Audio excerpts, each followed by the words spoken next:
Hello. Welcome to Two Dorks Read The Phantom of Manhattan by Frederick Forsyth, in which Natalie and Michael, two Phantom fans on a mission, subject themselves to the book that served as the launchpad for Love Never Dies, Andrew Lloyd Webber's controversial sequel to Andrew Lloyd Webber's Phantom of the Opera. Our story continues. Dorks, we are continuing to read Phantom of Manhattan. You haven't missed much if this is your first time with us. We are halfway through, and only now have we about kicked off where Love Never Dies starts. Well, I would say like 15 minutes in, but yeah. Maybe. I guess. But, well, not even, because what a dreadful town can't happen, because Raoul isn't here. He is in Normandy somewhere. Yes, he is.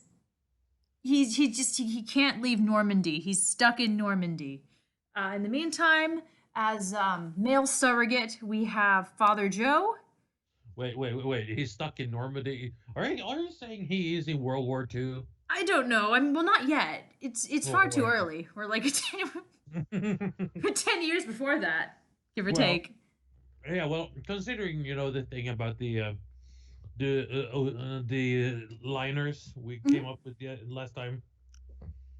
That's true.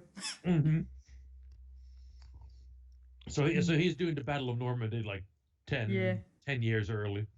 I had a thought. I was going through, catching up on, where we are in the book, flipping through, and I realized Oscar Hammerstein the First gave birth to little Oscar Hammerstein, the one that we know from Rodgers and Hammerstein, that duo, in 1895. So the question is, do you think Erik has met little Oscar? And shook his little baby hand. Yes, do you think he's do you think he met him? Because I don't even know. Do you think Oscar Hammerstein let Erik around the child? Do you think he let Darius around the child? Oh, that would be fucking terrifying. That'd be awful. I mean, no Well, wonder why Rodgers and Hammerstein kind of got so ooey gooey, soft and fluffy material, because little Oscar was traumatized from his Erik experience, man. Oh, yes. He met Scammo the Clown. Yep, he met Scammo the Clown. Actually, yeah, right? Because 1906, Google indicates that Oscar Hammerstein II was born in 1895, so he's like 11 for this story. So... Oh, he's like Pierre's age. Oh, no. Oh, no. Oh, no. Erik, you had two sons. Oh, no.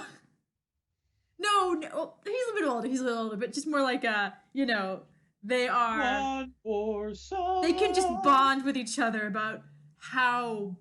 I actually don't know how Pierre eventually meets Erik, if he ever meets Erik. I don't think anybody meets anybody in this story, judging by the narrative so far, right? But if Erik were to meet Pierre, I don't know how that would occur.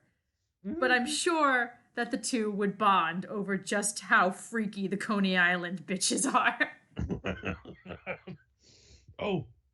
Imagine this. Little Oscar Hammerstein is like, oh, so you just got $1 million as a birthday present. What would you like for your birthday? I would like to build an opera house. Oh no! Well, that's what they're doing, though. Basically. So 13 years old, 11 years old, building an opera house. Yep. Well, to be fair, Erik is working with Daddy Hammerstein, the first one. But how do we know that? Because they just call him Oscar Hammerstein. They usually, when they're talking about the lyricist who worked with Richard Rodgers, will refer to him as the second, or will only refer to him as Oscar Hammerstein in the context of a paragraph with Richard Rodgers. You want to know what would be really fucking funny, though? What? If they called him Junior. Oscar Jr. Oscar Jr. I'm sure someone called him that. Most But, likely. Anyways. I mean, on one level, it would be kind of cool because I believe the Hammerstein family has kicked off this like fantastic tradition of composition of musical composing because Adam Gettle, who is a Broadway composer from our generation, is also from that family, or from that kind of circle, which is also kind of cool. I don't know, just trivia for the masses. Trivia is awesome. Frederick Forsyth seems to think so. So why not? Oh yeah, Frederick Foreskin. Yep. Frederick Foreskin seems to think so. So we enter chapter 9. Christine and friends, excluding Raoul, have they're in New York. Erik watched them get off the boat, ship. He watched them disembark from the top of a building. And this man, who we're about to channel right now, Cholly Bloom, did the dashing thing and laid down a coat for Christine so she wouldn't get her little shoes dirty before getting up into a carriage. So now the question is Cholly gonna be our Raoul? Is he gonna just...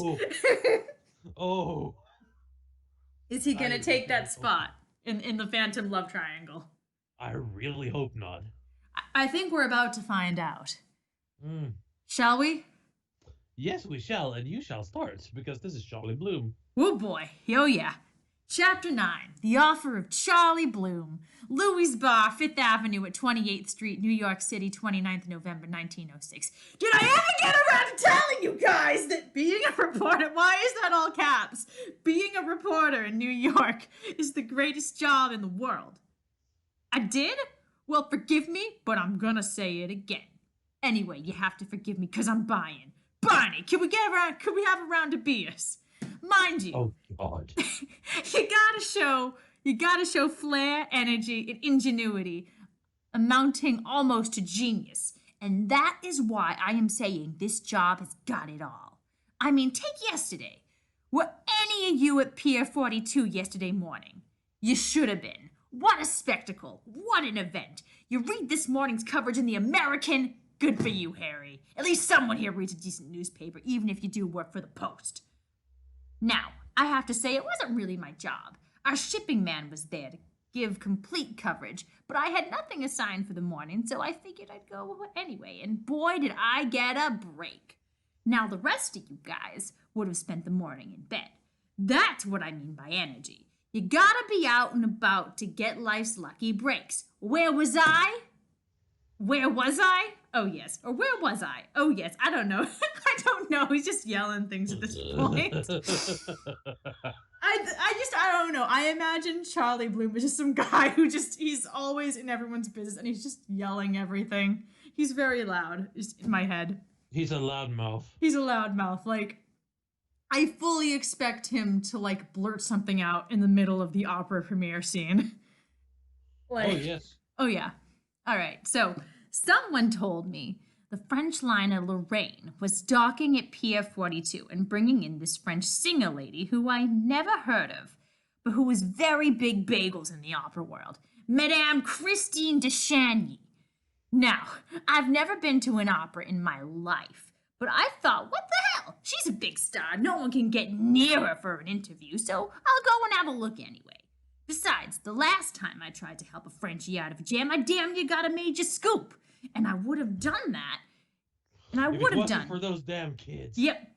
Except that our city editor is a 4-star schlemiel. I told you about that? That weird incident in the EM tower. Well, listen up. This gets weirder. Would I lie? Is the Mufti a Muslim? I gotta tell you, I'm gonna assume the answer is no. Because actually, yes, because the Mufti is a Muslim. That's the Grand. So he would lie. Yes. He would lie. Okay. All right. So he's basically trying to fool you. So he is lying. Okay. So whatever we hear from this point on in this chapter did not happen. So this chapter is a total waste of time. Let's go. I went down to the pier just after 9. The Lorraine was coming in stern first. Plenty of time. These dockings always take forever. So I wave my pass at the bulls and saunter over to the press enclosure. Clearly it is as well I showed up. This is obviously going to be a major civic reception. Mayor McClellan, City Fathers, Tammany Hall, the lot. I know the whole shindig will be covered by... There we go. I had your Skype window covering the screen. Here we go. Will be covered by the Dorks correspondent, whom I spot after a while in an upper window with a better view. Let's see here. Yeah, there. Well, they play the anthems, and this French lady comes down the pier. And she's waving at the crowds, and they are loving it all. Then the speeches. Major first, then the lady, and finally she steps down off the podium and makes for her carriage. Yes, that was most of last chapter. Yes. Can we continue? Problem. There happens to be a great puddle of slush between her and the brothel, and the red carpet has run out. Now, okay, before we do anything about this, I have to point one thing out. Yes. This is not the British slang slush. Because slush in British slang is actually piss. I'm just used to American slush, which is Yeah. not piss. Yeah, but I wanted to make the okay. I wanted to make everyone understand that because this dude is a British dude and he's Cholly's writing... not British. No. I'm saying Frederick Foreskin. Okay. Yeah, he's British and he's writing like because he thinks this American speaks like this. And I use the word slush. Cholly and me are like this. Yeah, but you know what I'm saying. No, I know. Yeah. So I just don't want people to think that she was about to step in a big puddle of piss, that's all. Anyways. I mean, it's New York. We don't know. It's supposed to be the snowy, wet mixture, but maybe there's piss in there too. I feel like in New York, you can probably make that guess. Probably, but I'm just saying, I don't think there is. Fair enough. Anyway. That's very optimistic, but I understand. You guys should have seen it. The coachman has the door open as wide as the mayor's mouth. McKellen and the opera man, Oscar Hammerstein, are each side of the French singer, and they don't know what to do. I don't know what to do, said I McClellan. don't know what to do either. Said Hammerstein. Yeah. Wait. If it's Hammerstein, it's gonna be, I don't know what to do. And then it's gotta be like the McKellen, like he's the city major, and he's like Mayor. Mayor. Yeah. And he's gonna be like, I don't know what to do either. Because that's the voice I gave him. Yes. Anyway, at this point, something odd happens. I feel a nudge and a jostle from behind me, and someone lays something over my arm, which is resting on the barrier.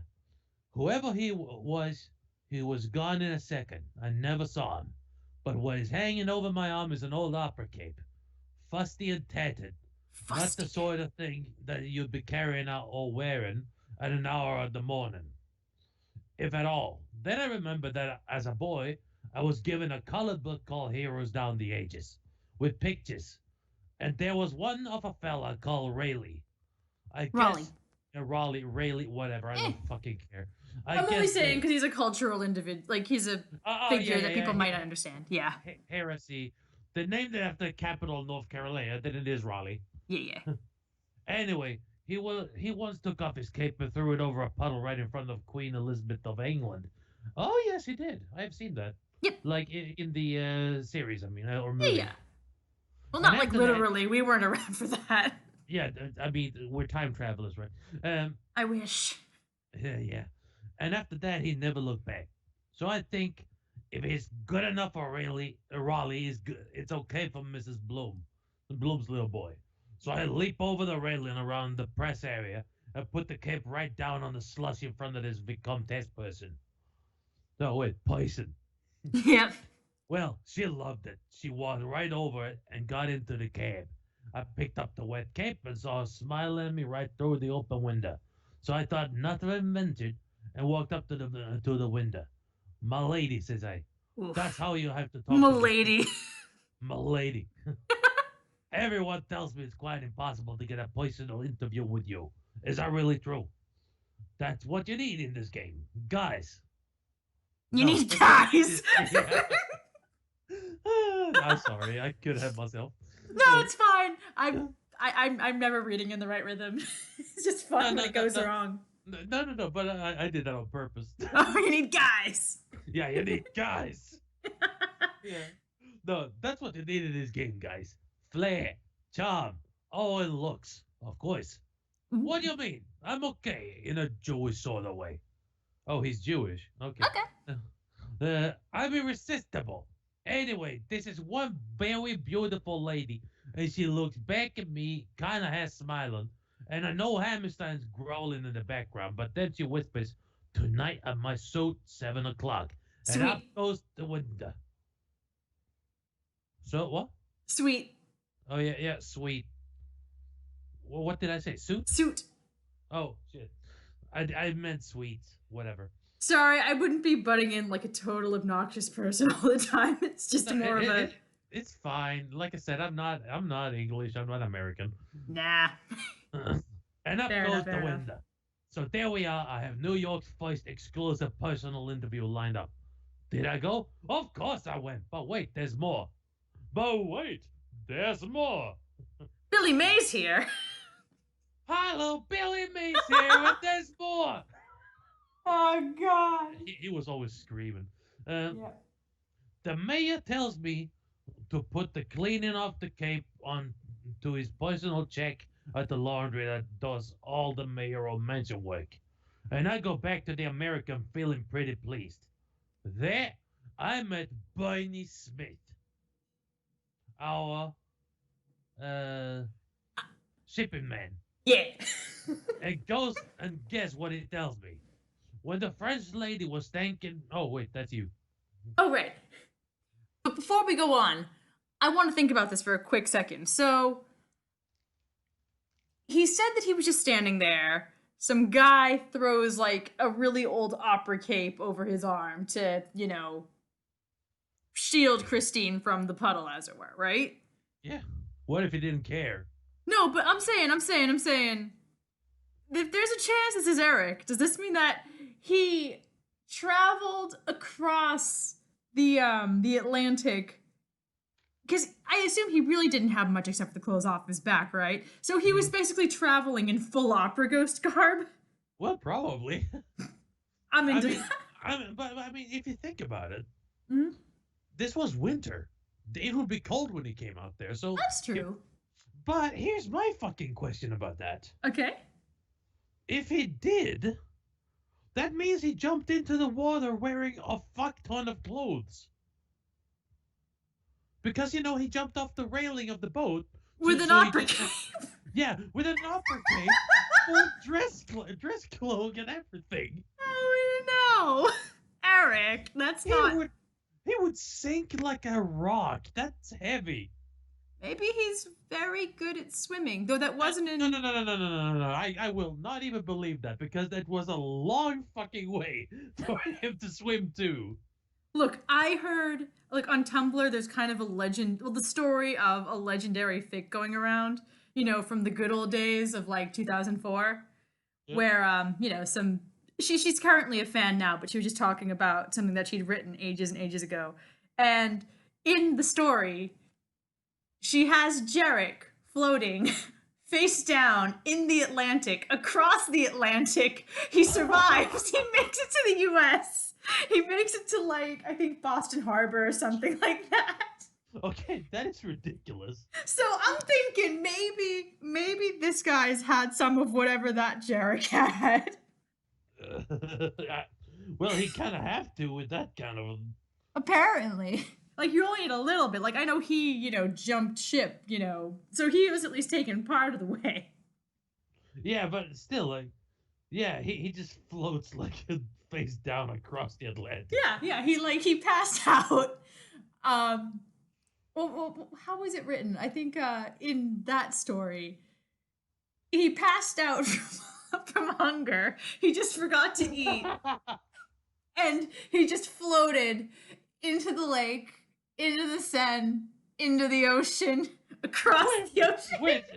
Wait, from his lake into the sand, into the ocean. Yes. What the fuck? I need to read this. I don't think it's out for like actual reading, but the legend of the story is fantastic, and I will show you after because it's That good. sounds fucking amazing. Oh yeah.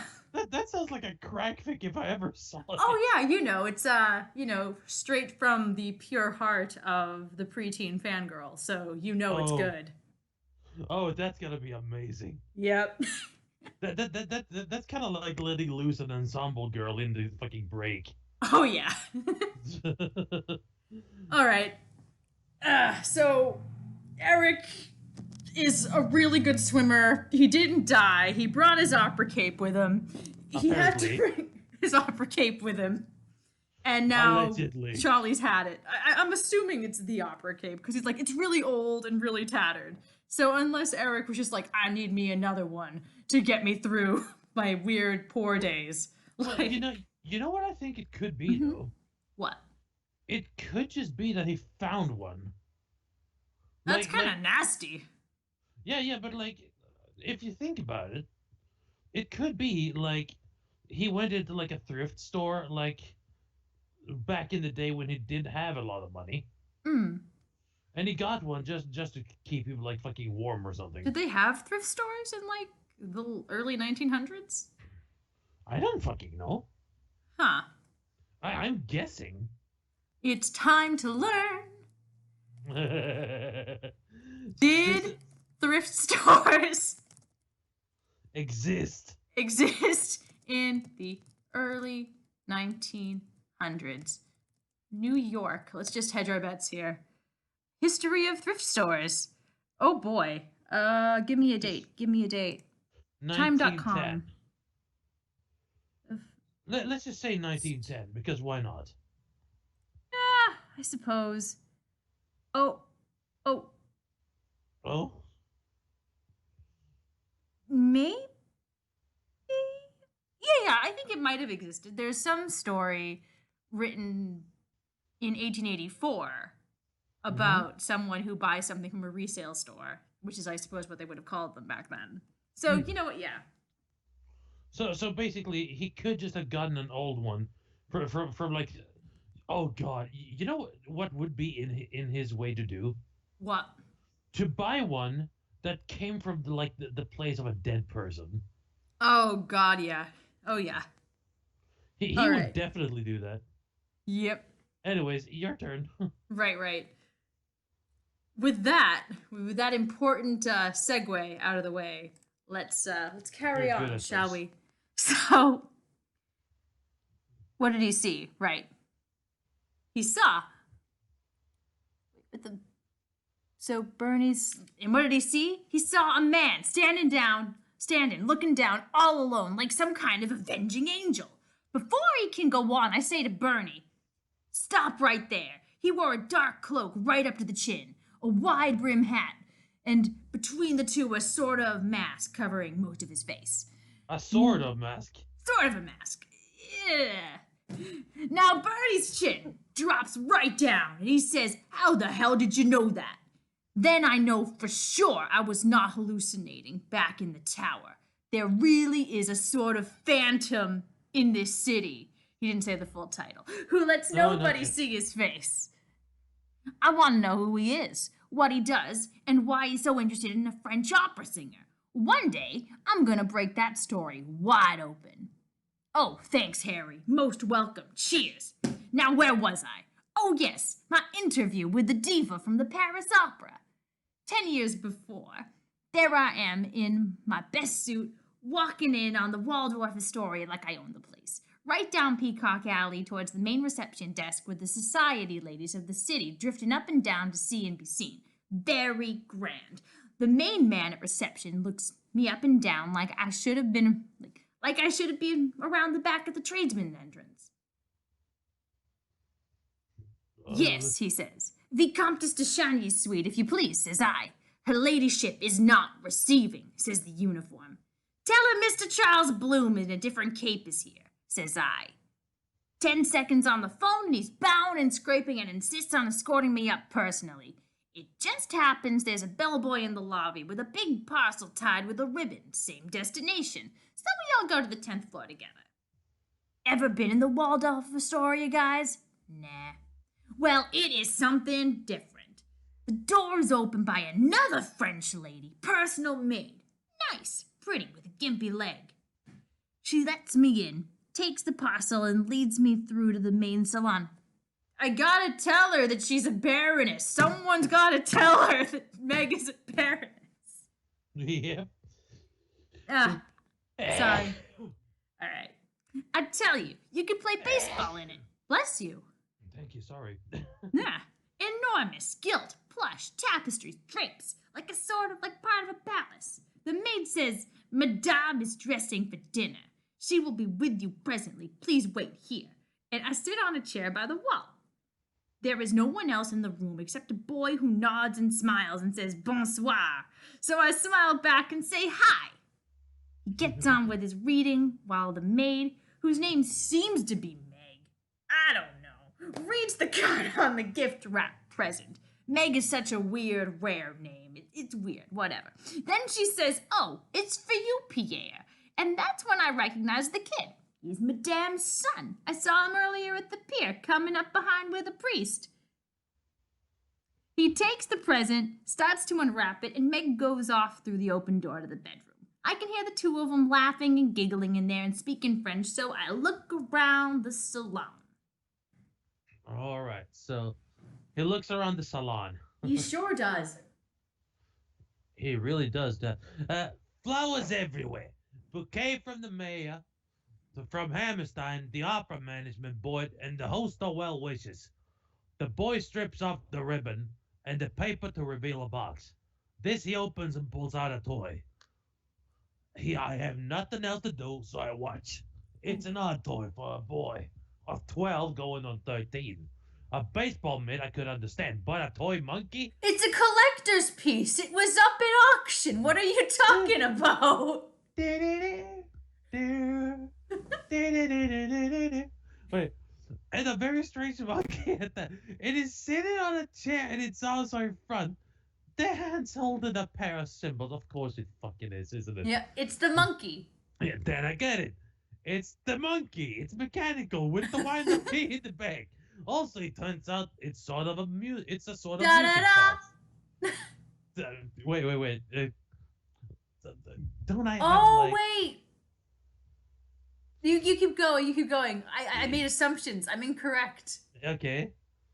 Because the boy winds up the key and the monkey starts to play. The arms move.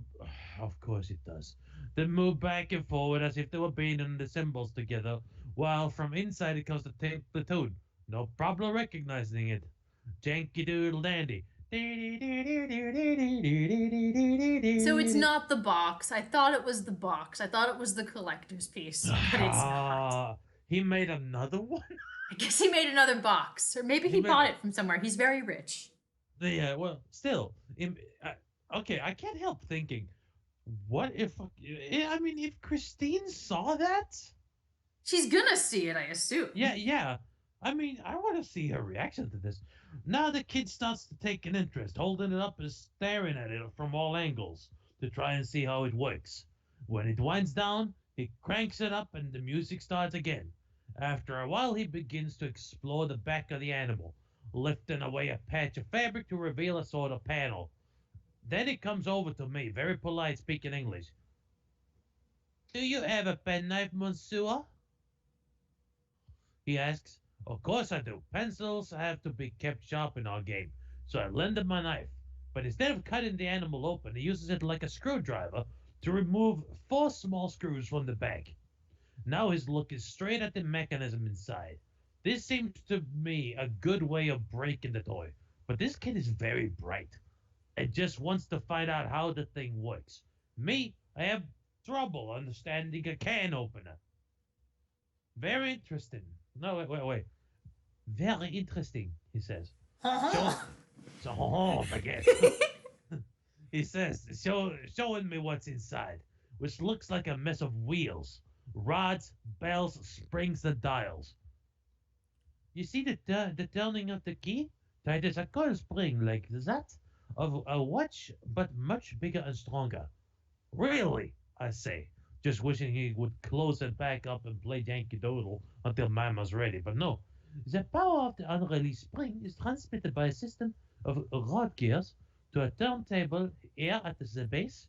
On the table there is a disc with various small studs on its upper surface. This kid's really freaking me out. Well, that's great, said I. Now, why not put it back together again? But he goes on, forehead forward in thoughts as he works it all out. This kid probably understands motor car engines. When the studded disc turns, each stud nudges a pre-sprung vertical rod, which is then released and springs back into place, tapping one of these bells as it does so. The bells all have a different pitch. So, in the right sequence, they make music. Have you ever seen musical bells, monsieur? Yes, I've seen musical bells. 2 or 3 guys stand in a line behind a long trestle with different bells on it. They pick up a bell, ring it once, and put it down. If they get the sequence right, they can play music. It's the same theory. Oh, wait. It's the same theory, says Pierre. Honestly, though, this is Cholly speaking, so I think it's fine. It's the same theory, says Pierre. No, I kind of want to do the whole Alright, engineer talk thing. that makes sense. Alright. Well, that's wonderful, says I. Now, why not put it back together again, you creepy, creepy kid? But no, he wants to explore some more. In a few seconds, he has extracted the playing disc and holds it up. About the size of a silver dollar with small knobs all over the surface. He turns it over. More knobs. See, it must play 2 tunes, one for each side of the master disc. By now, I'm convinced this monkey will never play again. But he puts the disc back, other way up. It is the one. Oh God, it's the monkey. It is the monkey. It's a collector's piece. Indeed. Does Raul know it can play Yankee Doodle? Probably not. Probably not. Well, I don't know. If Christine knows, maybe he knows, because she often spoke of it. Oh yes, my friend. She often spoke of you. Your velvet lining and your second song that plays Yankee Doodle. Of lead. Yep. Will you still play still Yankee play Doodle? When all the rest of us are dead. Do, do, do, do, do, do, do. All right. So. Yankee Doodle went to town. He went upon a pony.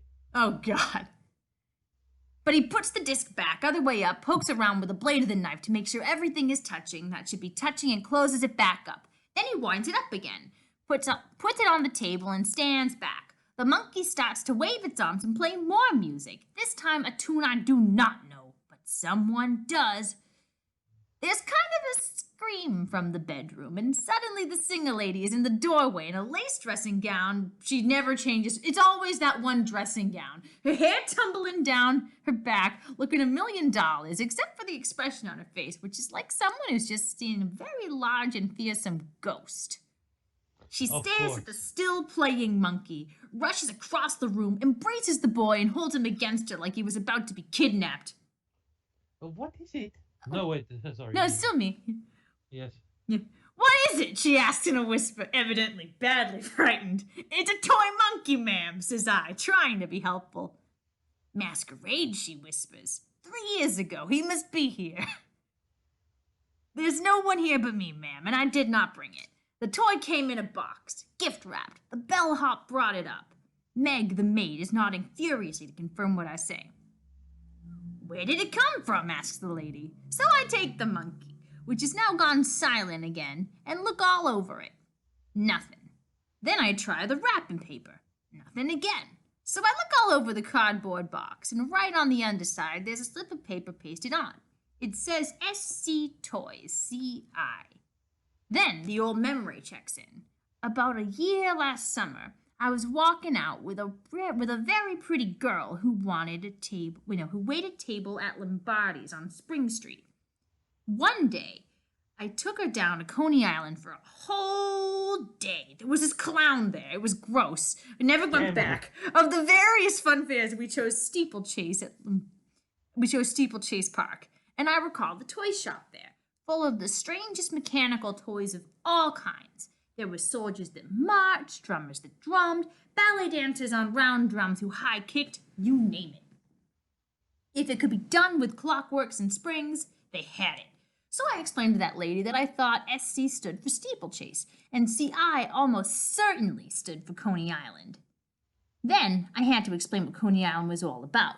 She became very thoughtful. These sideshows, is that what you call them? They have to do with optical illusions, tricks, trapdoors, secret passages, things mechanical that seem to work all by themselves. Let's see. I nodded. That is exactly what sideshows at Coney Island are all about, ma'am. Then she gets very agitated. Monsieur Bloom, I must go there. Oh wait, does she have a French accent? I think she's supposed to have a very light French accent. I'm glad that your Bloom is trying. My Bloom doesn't care. I must see this toy shop, this steeplechase park. I explained there is a rather large problem. Coney Island is a summer resort only, and this is the start of December. It is closed. Shut it up. The only work going on is maintenance, repairs, cleaning, painting, varnishing, not open to the public. But by now, she's nearly crying, and I hate to see a lady in distress. So I call up a pal on the commercial desk at the American and catch him just before he goes home. Who owns Steeplechase Park? Fellow called George Tilliot, along with a sleeping and very secret financial partner. Yes, he's getting pretty elderly and no longer lives on the island, but in a big house on the city of Brooklyn.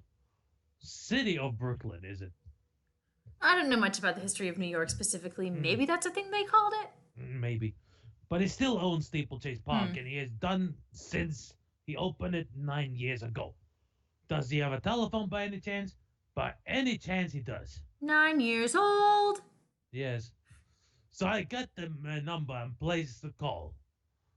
It takes a while, but it comes through, and I'm talking with Mr. Tilliot personally. Ooh. I explained everything to him, hinting of the importance to Mayor McKellen that New York should extend every hospitality to Madame de Chagny. Well, you know, a good old-fashioned spiel. Anyway, he says he'll call back. We wait an hour. He calls. Different mood entirely, like he had consulted with someone. Yeah. He will organize that the gates be open for one private party. The toy shop will be staffed and the fun master personally will be in attendance at all times. Not possible for the next morning, but the one after. Well, that means tomorrow, right? So yours truly is going to escort Madame de Chagny personally down to Coney Island. In fact, I would say I am now her private guide to New York itself. Oh, fuck, we're gonna have He to completes the love triangle. Yeah. And no, guys, there's no point in you all turning them up because no one gets to go in but her. Me and her personal party. So for one dirty cape, I get scoop after scoop. Didn't I tell you this was the best job in the world? There was only one problem. My exclusive interview, for which I had gone to the hotel in the first place. Did I get it? I did not. The single lady was so distressed that she rushed back to her bedroom and declined to come out again. Meg, the maid, offered me her thanks for arranging the trip to Coney Island, but said the prima donna was now too tired to continue. So I had to leave, disappointed, but no matter. I'll get my exclusive tomorrow, and yes, you can get me another pint of the golden brew. Ooh. So basically, this dude is basically gonna be the one person who knows everything about New York inside out. I guess that's fine. I feel like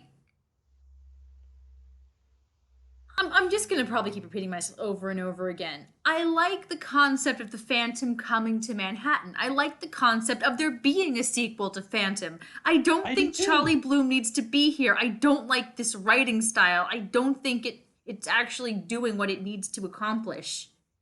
Yeah, I actually agree with you a lot on this because honestly, he's about as. We don't need his fucking input, okay? It's not even that. It's just like, I kind of like first person or limited person perspective books. Like, I think it's fun. But the problem is, you use the first person to talk about really how you feel. And right now, it just seems like they're kind of trying to talk over each other and summarize stuff we already sort of know. Yeah. And it's not really like I don't know what Cholly's feeling.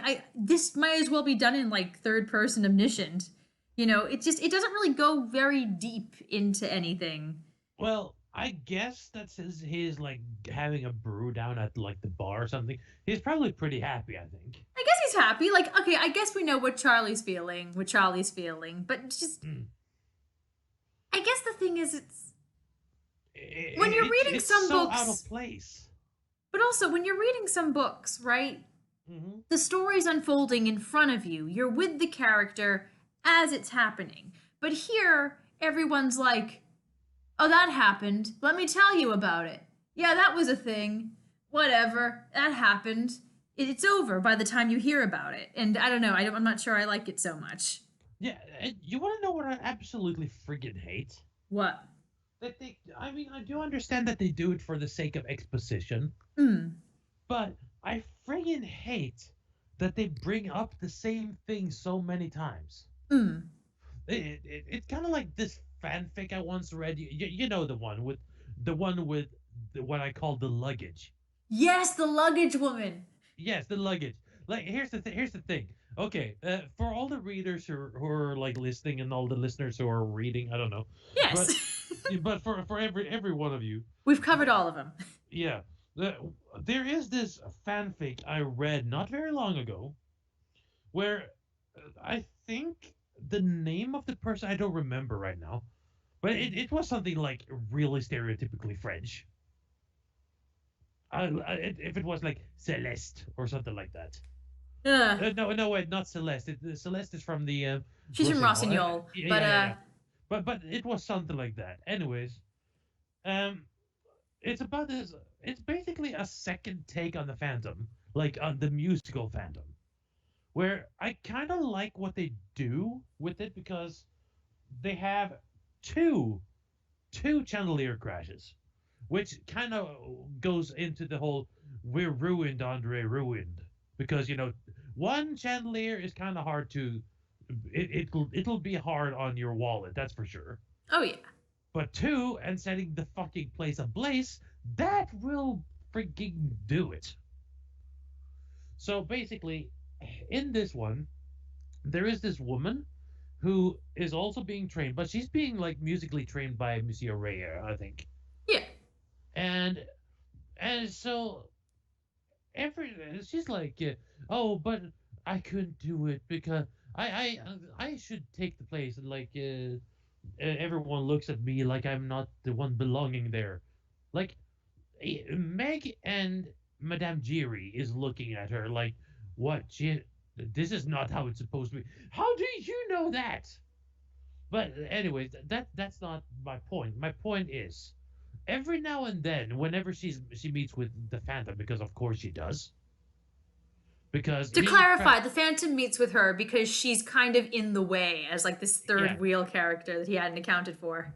basically. And here's the thing: he brings her everywhere, but she does nothing. So I call her the luggage. Yeah. That's the thing.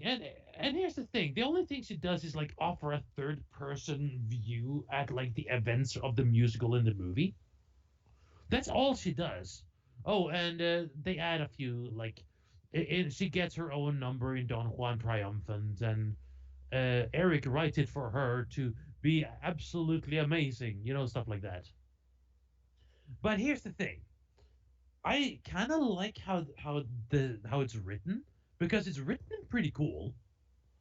What I don't like is that every now and then she tells herself, like, I can't hardly believe that I'm going to go to the masquerade with the Phantom of the Opera. I can't believe that I'm here with the Phantom of the Opera. Yes, we get it. You're with him.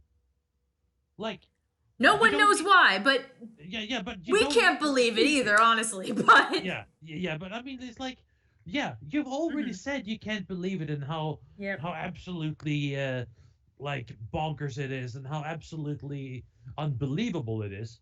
But we've heard it now like 60 times. We don't need it another. Nah. We didn't need the past 30 ones. But yeah, so Erik puts her up on one of the tombs in the cemetery so she can watch over her while Erik is defeated in a freaking sword fight. But anyway, the Yeah, point anyway, is that this it's written repetitive as that hell, way. isn't it? Yeah, it is. This is written kind of like that. The other one is a fanfic. What is Well, this? so is this, but Yeah, but that's what I'm saying. it's like how This we is wrapped up last published. time. This has been published. Bantam put this out. Like some editors went over this and said this is fine. Yeah. So basically, the other one I can forgive because it's a fanfic. It's Yeah. not published. But this is published. This is sold. And it's this badly written. Yup. Anyways, I'm sorry. I didn't mean to. No, nothing to apologize for. It's good to get further framing from Yeah. perspectives as fans, you know?